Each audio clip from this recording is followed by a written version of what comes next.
Rock Smash Hit all summer long, and I'm back now with the... Can't we just talk about fun stuff? Girls on lakes, summertime. We can come to girls in a moment. Don't you worry. You know me. I'll get to the girls. But let's talk, first of all, you're a fascinating creature, politically, because you're pro-gay marriage, and stop me if I get any of this wrong. Mm-hmm. You're pro-choice when it comes to abortion. You're pro-guns, though, on that side of the debate. We'll talk about that in a moment. You supported Obama in 2008. You actually performed his inauguration.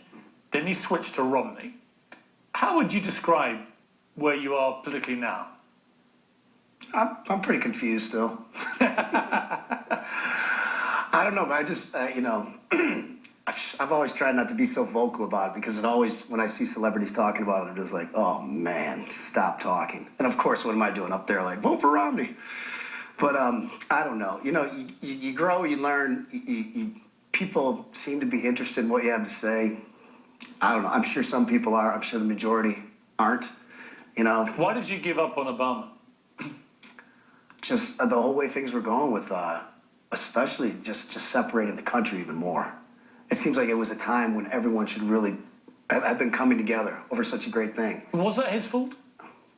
Someone's got to take the blame. It's always the guy at the top. If we have a bad show and my guitar player screws it up, no one says, oh, the guitar player screwed it up. Say, Kid Rock sucked that. Right. Just kind of the nature. I know that feeling, don't worry. Yeah, right. Get it every night with my producers. Let's go through some of these things. On the gay rights, gay marriage thing, are you from the you couldn't really give a damn category? I don't. Because I don't care. I'm Catholic. I don't think it's. Me too. I really don't think it's right, because I think a man and a woman and creating a child, there's something to be said for that. And we got, but I mean, if people are going to make this much of a stink over it, we got much more problems. We got way bigger problems. I mean, I'm conflicted with internally how I feel myself with it, but, if people want to get married, go for it. You see, I have no problem with that. I like to joke that everyone should be able to be miserable. Pro-choice is interesting, though. Mm-hmm. There aren't many Republicans who would be pro-choice. I just think it's a woman's right. Full stop. It's very touchy, but I think at the end of the day, man, it's got to fall on the woman, Guns. You are pro-guns? Are you in favor of any gun control? The only thing I could think of that might work, no, I'm not for gun control. At this point, it's a long conversation, but I'll give you one thing I thought of, and I was actually thinking this today. I thought you might bring this up.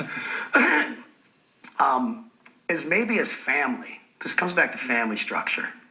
I know someone in my family who probably shouldn't have assault weapons or, big guns. Maybe they should have a home protection if they want it, but that's it. So maybe as a family member, I should get like my mom, my dad, maybe an uncle. Maybe there should be 4 or 5 of us that flag him.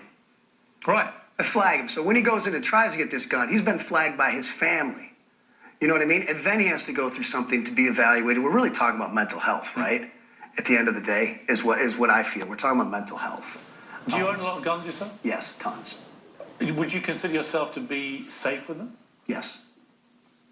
Why do you trust 315 million other Americans to be equally safe with them? Why do you feel comfortable that... Because I got one. Simple as that. Yeah. Do you think you need to have one for protection? I need to have one. When I go to Detroit, I never am in Detroit without my gun. Ever. Right by my side. Loaded, ready. And you wouldn't hesitate to use it? No. Not at all. But is that healthy for a society, especially a superpower? It's not healthy. It's just the way it is. It's like getting into a conversation about racism. Is it done because we got a black president? No. It's always going to be here. We have to just learn better ways to deal with it. Everyone needs to calm down. Let's calm down and take these tragedies for what they are and try to learn something more about them than just, finding a henchman or something. But it's easy to say calm down. What if you're one of the families from Sandy Hook School? Well, I think there's families on both sides from what I've read. There's families that are, we got to control guns more, and there's families that are, that's not the Right, it's true. So, like I said, I think there's a conversation to be had, an open and an honest one, which seems like we don't have too many of these days in America. There's very little compromise, is it? Yeah, people get so up in arms and get so hell-bent one way or the other. It's like, when I did the Romney thing, so many people got their panties in a bunch. And as a musician, as a rock and roll musician, you want to find ways to piss people off. If I'd known people got up so upset, I'd have gotten into politics years ago. It makes people so upset. I'm like, but at the end of the day, really, it's like, come on, it's okay to have a different viewpoint and to voice it. You met Obama after he won again, Yeah. the one we had lost. That was funny. Did he have a little joke at your expense? He was cool. I've always said this about Obama, no matter what. He's cool. You know, I've been fortunate to pretty much meet all the living presidents. There's not one cooler than Obama. Actually, people hate that I say this, but George Bush is actually pretty cool, pretty funny guy. But Obama's just dropped down. What did he say to you when he saw you? I said, you know, I think when I popped up in the receiving line, I was like, he's like, Kid Rock, and I'm like, hey man, no hard feelings. He's like, I won. I'm like, damn it, I know. It was all fun and games. I mean, I can't imagine what those guys deal with of just punching each other in the head, you know, over what their beliefs and this, that, and the other in politics, and then they probably go sit down and have a ham sandwich, you know. Let's take another break. Come back and talk about pot. We haven't discussed legalizing pot. They should. And Clint Eastwood and his performance at the Republican convention, Right. where many thought he was on pot. I thought it was great.